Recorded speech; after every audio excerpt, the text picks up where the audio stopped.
بھی بالکل درست ہے۔ اب جلدی جلدی میں ان پانچوں طریقوں کو رپیٹ کر دیتا ہوں۔ سجدہ صاحب کے جو ہم نے 5 طریقے صحیح بخاری اور صحیح مسلم کی روشنی میں بھی سیکھے ہیں۔ پہلا طریقہ یہ ہے کہ تشہد میں آخری رکعت کے اندر سلام پھیرنے سے پہلے 2 سجدے کیے جائیں اور پھر دائیں اور بائیں سلام پھیر دیا جائے۔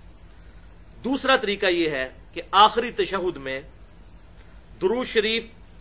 اور دعا پڑھنے کے بعد دونوں طرف سلام پھیر دیں، اس کے بعد 2 سجدے کر لیں، لیکن پھر سلام نہیں پھیرنا۔ اور تیسرا طریقہ یہ ہے کہ یہی عمل کیا جائے، یعنی آخری تشہد پڑھنے کے بعد دائیں اور بائیں سلام پھیرا جائے، اس کے بعد 2 سجدے کیے جائیں، 2 سجدے کرنے کے بعد پھر دائیں اور بائیں سلام پھیر لیا جائے۔ اور چوتھا طریقہ یہ ہے کہ آخری تشہد میں درود شریف اور دعا پڑھنے کے بعد 2 طرف سلام پھیرا جائے، اس کے بعد 2 سجدے کیے جائیں، 2 سجدے کرنے کے بعد دوبارہ تشہد بیٹھ جائیں اور پورا تشہد پڑھ کے دائیں اور بائیں 2 طرف سلام پھیرا جائے۔ اور 5واں طریقہ بھی اسی کی ایکسٹینشن ہے جو میں نے بتایا، ابراہیم نخعی رحمۃ اللہ علیہ المتوفی 96 ہجری جو تابعی ہیں اور امام ابو حنیفہ رحمۃ اللہ علیہ کے دادا استاد ہیں، ان سے ثابت ہے کہ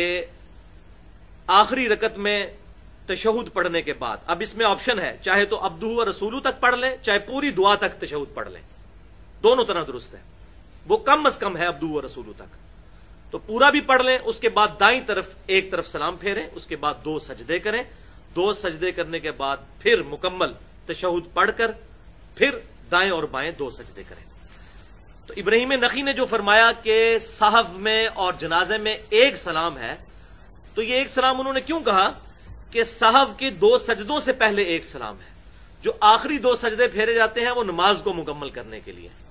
اور یہ جو آخری 2 سلام جو پھیرے جاتے ہیں، جو یہ پہلا دائیں طرف ایک سلام پھیرا جاتا ہے وہ صحف کا سلام ہوتا ہے، یعنی سجدہ صحف کرنے سے پہلے ایک طرف سلام پھیرا تو یہ صحف کا ایک سلام ہوا، پھر 2 سجدے کیے، اس کے بعد 2 سلام پھیر کے نماز کو مکمل کیا، بیچ میں پورے تشہد اور دعا پڑھنے کے بعد۔ تو یہ الحمدللہ 5 طریقے سجدہ صاحب کے مکمل ہو گئے۔